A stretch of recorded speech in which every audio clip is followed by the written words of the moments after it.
Assalamualaikum warahmatullahi wabarakatuh. Perkenalkan, nama saya Ridwan.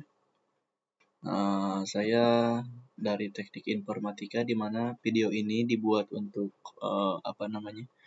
untuk tugas mata kuliah Sistem Basis Data, di mana uh, tugas ini ditujukan untuk tugas besar 1 Sistem Basis Data. Langsung ke materi atau langsung ke permasalahan, di mana dalam soal tugas besar 1 ini kita harus membuat IRD untuk menggambarkan data di bawah, jadi data-data karyawan sesuai ini. Ya, langsung ke nomor 1, di mana ya pertama buat tutorial cara membuat IRD untuk data yang di atas gitu. Yang kedua, di sini saya buat dengan menggunakan aplikasi Pion, Microsoft Word atau aplikasinya. Di sini saya akan menggunakan aplikasi Draw.io. Mengapa menggunakan Draw.io? Dikarenakan untuk Draw.io ini lebih efisien, tidak perlu diinstal di laptop, dan untuk penyimpanannya juga udah berbasis cloud gitu. Jadi tidak ribet untuk menyimpannya. Yang ketiga, kita langsung masuk ke aplikasinya, itu Draw.io. Oke. Cancel aja, kita masuk new new diagram maksudnya. Kemudian blank diagram, kemudian create. Kita simpen namanya apa? Tugas besar 1 gitu aja. Oke, disimpan. Dimana di sini kita akan menentukan berapa entitas, berapa relation, berapa atribut begitu. Kita masuk ke soalnya kembali yang nomor 4. Tentukan berapa entitas yang mungkin dibuat berdasarkan data di atas. Jadi berdasarkan data ini kita akan membutuhkan 3 entitas. Mengapa tidak 3 entitas? Yang pertama yang dikarenakan kita harus mengetahui IRD itu apa sih. Diagram IRD ini biasanya berhubungan langsung dengan diagram flowchart atau menggambarkan untuk menampilkan konten data store begitu. Kurang lebihnya begitu IRD.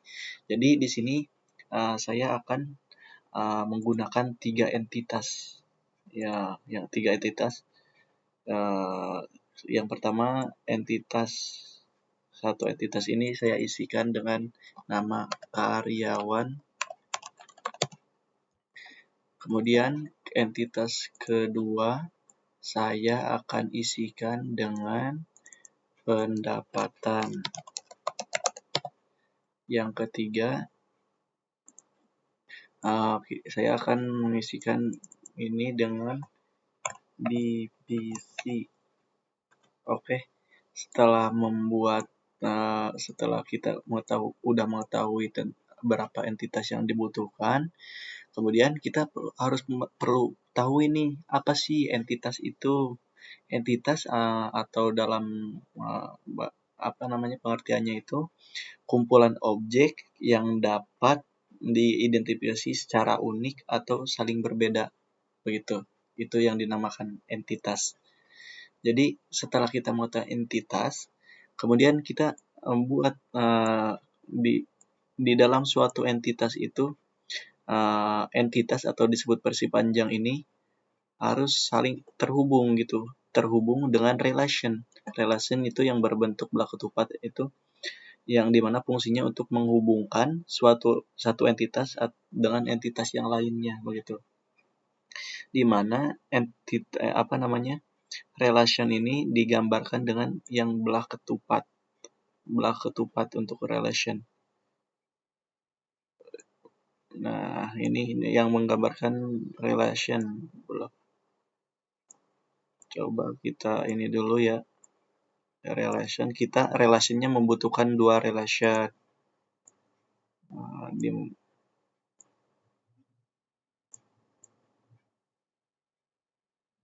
Kita isikan relation ini, si karyawan ini akan apa? Akan memiliki atau akan mendapatkan gitu, mendapatkan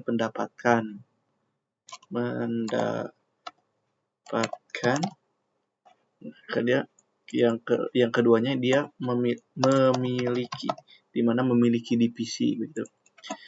Setelah kita mengetahui entitas maupun relation, kita harus perlu mengetahui juga apa sih itu relasi gitu.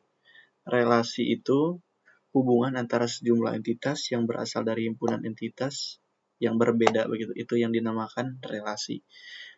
Kemudian setelah ini kita hubungkan dengan garis untuk menghubungkan dengan entitas dengan relation itu dihubungkan dengan suatu baris gitu. Oke, kita buat dengan rapi. Kita buat ini lagi.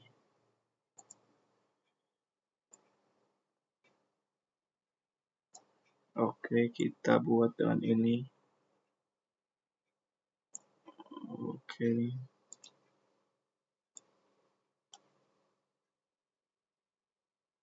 Oke.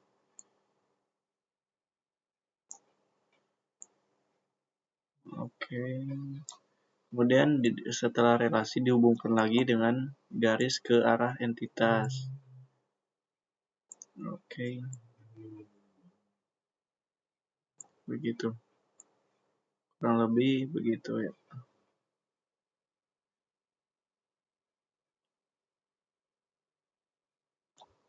Oke. Kemudian kita hubungkan lagi dari entitas dari relation ini ke entitas selanjutnya. Nah, setelah kita udah tahu entitas dan relation, tentunya kita harus tahu juga atribut atau simbol-simbol yang ketiga, yaitu olive. Olive itu atau yang olive atau disebut dengan atribut, di mana fungsi olive ini fungsi atribut merupakan suatu nama-nama pada nama-nama tabel dalam database, itu yang dinamakan atribut begitu. Kemudian kita buat atribut dari atas dulu ya, biar merata gitu. Dari karyawan dulu. Karyawan mempunyai nama, kemudian karyawan pasti mempunyai tanggal lahir, kita isikan dengan nama, kemudian isikan dengan tanggal lahir, kemudian di sini ada yang berbeda nih, di mana di atribut ini nomor NIP, nomor induk NIK atau nomor induk karyawan begitu. Di mana di sini sedikit berbeda nih dari atribut yang lainnya, di mana untuk nomor NIK ini kita gunakan atribut kunci. Apa sih itu atribut kunci? Jadi si atribut kunci ini atribut yang digunakan untuk menentukan entitas secara unik. Contoh kalau untuk mahasiswa ya, NIM, NPWP, nomor induk gitu, nomor KTP itu menggunakan atribut kunci, di mana simbolnya atribut kunci itu tanda garis bawah gitu, underline gitu. Kemudian setelah itu kita hubungkan kembali dengan baris ya, dengan garisnya ke arah entitas. Kemudian copy tinggal paste, kita ke sini ke arah karyawan untuk namanya, kemudian kita copy lagi, Ctrl V. Yang tanggal lahir juga diarahkan ke arah entitas karyawan begitu. Di mana di dalam entitas ini mendefinisikan bahwa si karyawan itu pasti mempunyai NIK, mempunyai nama, dan mempunyai tanggal lahir. Kemudian kita masuk karyawan entitas relation mendapatkan, jadi terhubung dengan baris ke entitas kembali pendapatannya. Si karyawan ini pendapatannya dari mana?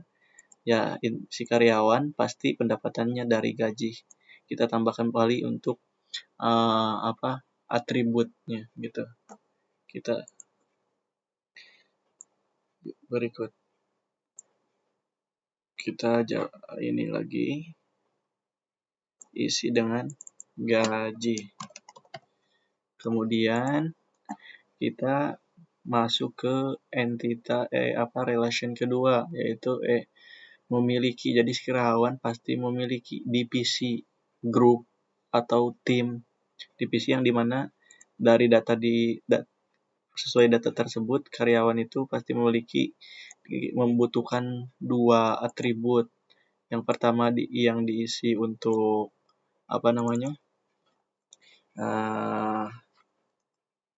divisi jabatan. Yang kedua pasti diisi dengan departemen. Nah, divisi pasti ada departemen gitu. Kita hubungkan lagi setelah diisi dengan atributnya, kita hubungkan lagi ke entitas divisi.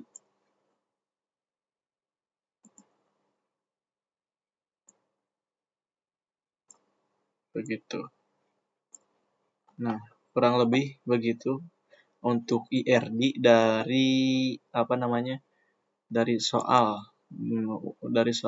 TB1 begitu. Kurang lebihnya begitu mengenai tentang IRD ini. Mohon maaf bila ada kesalahan dalam penyampaian atau ketidaksesuaian dalam membuat IRD-nya. Dari saya dicukupkan sekian. Mohon maaf bila banyak kesalahannya. Wassalamualaikum warahmatullahi wabarakatuh.